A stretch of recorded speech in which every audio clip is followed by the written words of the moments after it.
स्वागत है आपका हमारे YouTube चैनल में। तो चलिए जानते हैं एक्सिस बैंक का मोबाइल ऐप कैसे यूज़ सबसे करें। पहले आपको एक्सिस मोबाइल ऐप में जाना होगा। यहाँ से मैं जा रहा हूँ। जैसा ही आप एक्सिस मोबाइल ऐप खोलेंगे तो इस तरह का इंटरफेस आपको देखने को मिलेगा। सबसे ऊपर में लॉगिन का बटन है, तो सबसे पहले आप लॉगिन का बटन प्रेस कर ले। जैसे ही आप लॉगिन का बटन प्रेस करते हैं तो इस तरह का ऑप्शन मिलेगा। इसमें पिन का ऑप्शन है, तो ये पिन आप डाल दें। 6 अंक का पिन होता है, जैसा कि मैं डाल रहा हूँ। अगर अभी तक आपने इस तरह का एक्सिस का ऐप डाउनलोड नहीं किया है तो मैं डिस्क्रिप्शन में लिंक दे रहा हूँ, आप डायरेक्ट वहाँ से डाउनलोड कर सकते हैं, या मैं नेक्स्ट वीडियो बनाऊँगा उसमें आपको ये लिंक प्रोवाइड कर दूँगा, जिसके थ्रू आप ये डाउनलोड करके कर सकते हैं। तो जैसा ही कि मैंने इसको खोला तो इस तरह का इंटरफेस मुझे देखने को मिला। तो सबसे ऊपर में आपको अकाउंट बैलेंस का ऑप्शन होगा, जहाँ पे आप अपना बैलेंस देख सकते हैं, अभी खाता में कितना बैलेंस है।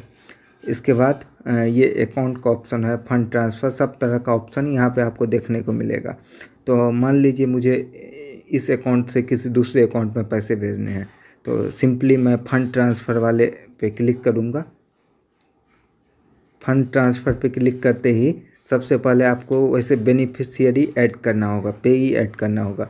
जैसे अगर पेई आप ऐड कर चुके हैं तो इस तरह का इंटरफेस आपको दिखने को मिलेगा, और यहाँ सबसे लास्ट में पे का ऑप्शन मिलेगा। तो जैसे ही आप पे पे क्लिक करते हैं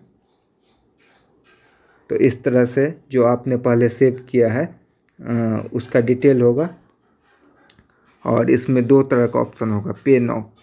तो पे नाउ पे क्लिक कीजिएगा, यहाँ कंफर्म अमाउंट सारा कुछ देगा। जैसे ही आप कंफर्म कीजिएगा तो इस तरह का 6 डिजिट का पिन आपको मांगेगा, जो कि आपने शुरू में ऐप एक्टिवेट करने के समय बनाया था। और जैसे ही आप ये पिन डालेंगे तो आपका पैसा यहाँ से सेंड हो जाएगा। अगर आपने अभी तक बेनिफिशियरी ऐड नहीं किया है तो सबसे पहले ऐड पेई पे जाए। ऐड पेई पे जैसे ही आप जाइएगा तो वो 2 तरह का ऑप्शन मिलेगा। एक्सिस बैंक के पेई को भेजना चाहते हैं या अदर बैंक के पेई को। मान लीजिए मुझे एक्सिस बैंक के पेई को पे करना है, तो सबसे ऊपर वाले पे क्लिक कीजिएगा। तो यहाँ पे 2 ऑप्शन मांग रहा है, एक या तो मोबाइल नंबर आप डाल सकते हैं जो कि खाता में रजिस्टर्ड हो, या फिर अकाउंट नंबर। सपोज मैं मोबाइल नंबर डालता हूँ, तो आप यहाँ पे मोबाइल नंबर डाल सकते हैं। जैसे ही आप मोबाइल नंबर डाल के यहाँ पे कंटिन्यू कीजिएगा तो यहाँ पे आपको पेई का नाम डिटेल दिखेगा, जिसको आपको पैसे भेजने हैं उसका सारा डिटेल दिखेगा। यहाँ पे नेम, यहाँ पे अकाउंट नंबर। आप चाहे तो निक नेम कुछ इंटर कर सकते हैं, या फिर आप ये लिख सकते हैं कि किस पर्पज़ से भेज रहे हैं। यहाँ पे डालने के बाद यहाँ पे फिर ऐड करना होगा। यहाँ पे आपको कंफर्मेशन के लिए सारा डिटेल मांगेगा, इसको कंफर्म करना होगा। और कंफर्म करने के बाद सबसे पहले इसमें ये ऑप्शन होता है कि 30 मिनट में पेई ऐड करते हैं। एक बार पेई ऐड करने के बाद आप 30 मिनट बाद ही पैसे भेज सकते हैं। तो ये पेई ऐड करने का ऑप्शन है। यहाँ पे जैसे ही आप ये डालेंगे तो आपका पेई ऐड हो जाएगा। इसके बाद 8 डिजिट का OTP मांगा, जो कि OTP आप डालिएगा।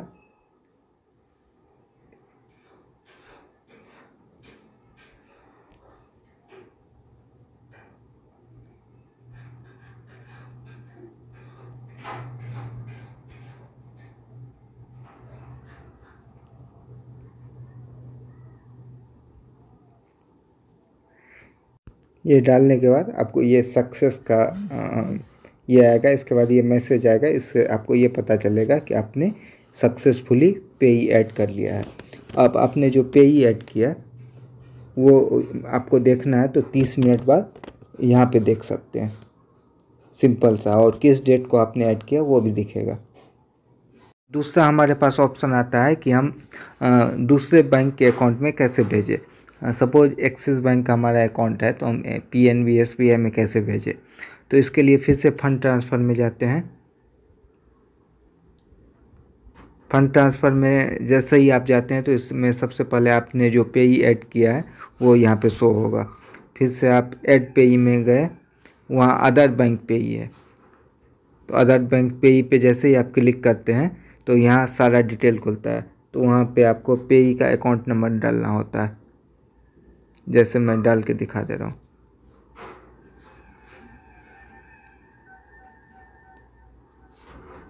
सपोज मुझे IFSC कोड अगर आपको पता है तो यहाँ पे डाल दे। अगर आपको IFSC कोड नहीं पता है तो यहाँ से आप सर्च कर सकते हैं। सर्च में सबसे पहले आपको डालना होगा बैंक का नेम, मान लीजिए SBI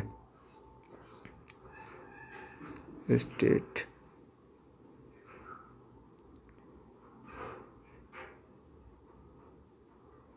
तो ये जैसे ही आप स्टेट लिखेंगे तो ऊपर से 4th पोजीशन पे स्टेट बैंक ऑफ इंडिया आ जाएगा। और इसमें अब ये पूछता है कि कहाँ का आपका खाता है। तो सपोज बिहार का है तो मैं बिहार डाल दे रहा हूँ। अब बिहार में किस डिस्ट्रिक्ट का, तो आप यहाँ से ड्रॉप डाउन मेन्यू से सर्च कर सकते हैं या आप लिख भी सकते हैं। ऐसे ही जैसे ही आप लिखेंगे तो यहाँ पे ऑप्शन शो करेगा, तो वहाँ से आप सेलेक्ट कर लें। अब ये पूछेगा कि इस ज़िले में कहाँ का अकाउंट है, तो आप यहाँ से क्लिक कर सकते हैं। तो इस तरह से आपको IFSC कोड मिल जाएगा। इसके बाद आप निक नेम में कुछ डाल सकते हैं, जैसे सुन।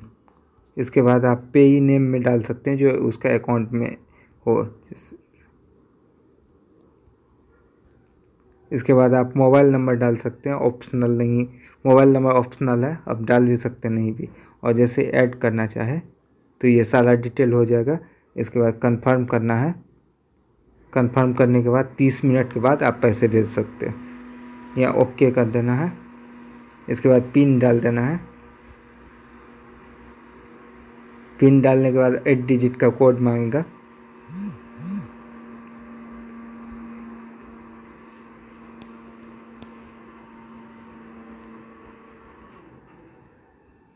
इस तरह से आपको यहाँ डाल सकते हैं और यहाँ कंटिन्यू कर सकते हैं।